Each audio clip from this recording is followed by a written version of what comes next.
TSPSC chairman సభ్యుల పోస్టుల కోసం భారీగా దరఖాస్తులు వచ్చాయి. చైర్మన్ తో పాటు మెంబర్ పోస్టులకు 600కు పైగా దరఖాస్తులు చేసుకున్నారు ఆశావహులు.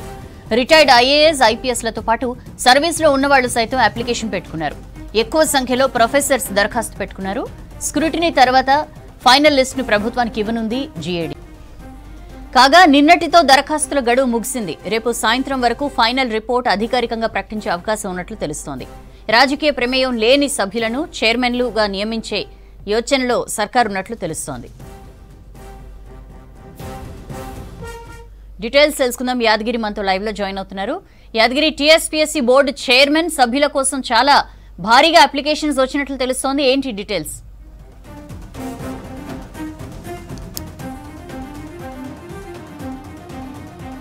సబ్జెండా ఎస్, మీరు చెప్పింది నిజమే. టీఎస్పీఎస్సీ లో భర్తీ చేసేందుకు సభ్యులతో పాటు చైర్మన్ నియామకం కోసము ప్రభుత్వం మొదటిసారిగా, ఎప్పుడు కూడా నామినేట్ పోస్టులాగా ప్రభుత్వం నియమించేది, కానీ ఈసారి అలా కాకుండా మొదటిసారిగా దీనికి సంబంధించి ప్రభుత్వం నోటిఫికేషన్ జారీ చేసింది. ఈ నెల 12న దీనికి సంబంధించి నోటిఫికేషన్ జారీ చేసింది. చైర్మన్ కు ఏ క్వాలిఫై ఉండాలి, ఎంత ఏజ్ లిమిట్ ఎంత ఉండాలి, సభ్యులు ఎంత ఉండాలి, ఎక్కడెక్కడ ఎంత సర్వీస్ చేసి ఉండాలని చెప్పేసి పూర్తి స్థాయిలో దానికి సంబంధించిన ఒక నోటిఫికేషన్ జారీ చేసింది. అయితే ఈ 12 తారీఖున ఈ నోటిఫికేషన్ జారీ చేశారు. అయితే నిన్న లాస్ట్ 18న సాయంత్రం 5 గంటలతో ఈ నోటిఫికేషన్ సంబంధించిన టైం ముగిసింది. అయితే నిన్నటికి ముగిసే వరకు మనకు ఈ టీఎస్పీఎస్సీలో చైర్మన్ తో పాటు సభ్యుల కోసము 600కు పైగా దరఖాస్తులు వచ్చాయి. అంటే అందులో ప్రొఫెసర్లు ఉన్నారు, తర్వాత ఐఏఎస్ ఆఫీసర్లు ఉన్నారు, ఐపీఎస్ రిటైర్డ్ ఐపీఎస్ వాళ్ళు ఉన్నారు, తర్వాత రిటైర్డ్ ఐఏఎస్ వాళ్ళు ఉన్నారు, ఆ తర్వాత ప్రజెంట్ సర్వీస్ లో ఉన్నటువంటి ఐఏఎస్ అధికారులు కూడా ఉన్నట్లు తెలుస్తా ఉన్నది. అయితే ఇందులో ఒక్కొక్కరు చైర్మన్ తో పాటు సభ్యుడికి సంబంధించి కూడా దరఖాస్తు చేసుకున్నారు. అయితే 600కు పైగా వచ్చినటువంటి ఈ దరఖాస్తుల్లో స్క్రూటినీ మొదలుపెట్టింది ప్రభుత్వం. స్క్రూటినీ తర్వాత దీనికి సంబంధించి రేపు లేదంటే ఎల్లుండి అధికారికంగా ఎంతమంది దరఖాస్తు చేసుకున్నారు, ఈ చైర్మన్కి ఎంతమంది, తర్వాత సభ్యులకు సంబంధించి ఎంతమంది దరఖాస్తు చేసుకున్నారనే దానిపైన ప్రభుత్వం నుంచి ఒక క్లారిటీ వచ్చే అవకాశం అయితే ఉన్నది. అయితే నిన్నటి సాయంత్రం వరకే ఈ 600కు పైగా దరఖాస్తులు వచ్చాయి. అయితే నిన్న చివరి రోజు కాబట్టి ఈ 4-5 రోజులతో పోల్చుకుంటే నిన్న చివరి రోజే ఎక్కువగా దరఖాస్తులు వచ్చినట్టు తెలుస్తుంది.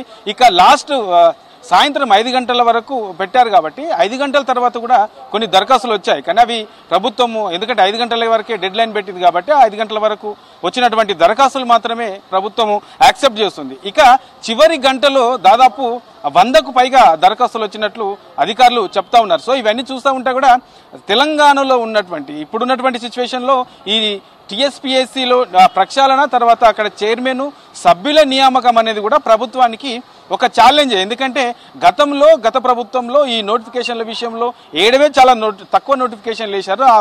వేసిన నోటిఫికేషన్లో కూడా పెద్ద గందరగోళం జరిగింది, లీకులు జరిగాయి, పేపర్ లీకేజ్ అయింది. సో దీనివల్ల చాలా మంది నిరుద్యోగులు కూడా చాలా నష్టపోయారు. 1-2 సార్లు కొన్ని పరీక్షలు అయితే 2 సార్లు రాయాల్సి వచ్చింది, రాసిన ఫలితం లేని సిచ్యువేషన్ ఉండే. సో చాలా మంది ఇట్లా అంతా కూడా ఈ 5 ఏళ్ల కాలము చాలా ఈ ఉద్యోగాల నియామకాల విషయంలో ఆలస్యం కావడము, చాలా లేటుగా ఈ నియామకాలు చేయకపోవడము, కాలయాపన చేయడంతో చాలా మంది కూడా ఏజీ బారై వాళ్ళు ఈ ఉద్యోగాలకు దూరమైన సిచ్యువేషన్ కూడా ఉన్నాయి. సో ఇట్లా చాలా ఆరోపణలు ప్రభుత్వం మీద చాలా ఆరోపణలు వచ్చాయి. సో ఆ టీఎస్పీఎస్సీని మళ్ళీ ప్రజల్లో నిరుద్యోగులను నమ్మకం తేవడం, తర్వాత వేసినటువంటి ఉద్యోగ నోటిఫికేషన్లు కూడా పారదర్శకంగా నియమించాలంటే, ప్రజల్లో నమ్మకం కలగాలంటే అక్కడ ఉన్నటువంటి సభ్యులు తర్వాత చైర్మన్ కూడా చాలా పారదర్శకంగా ఉండే విధంగా, ప్రజల్లో నమ్మకం కలిగే విధంగా ఉండాలనే ఉద్దేశంతోనే ఎలాంటి రాజకీయ ప్రమేయం లేని సభ్యులను చైర్మన్ నియమిస్తామని చెప్పేసి కాంగ్రెస్ ప్రభుత్వం చెప్పింది. కాబట్టి అందులో భాగంగానే మొదటిసారిగా ఎప్పుడూ లేని విధంగా ఈసారి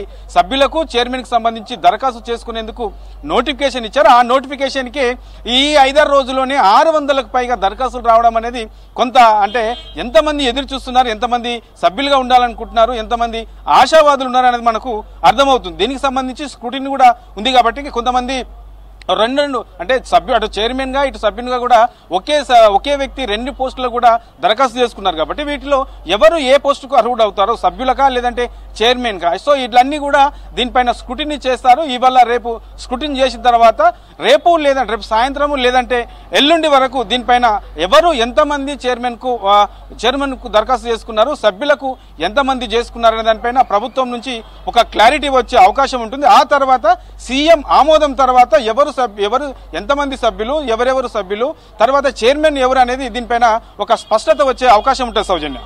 రైట్ యాదగిరి, థ్యాంక్ యూ.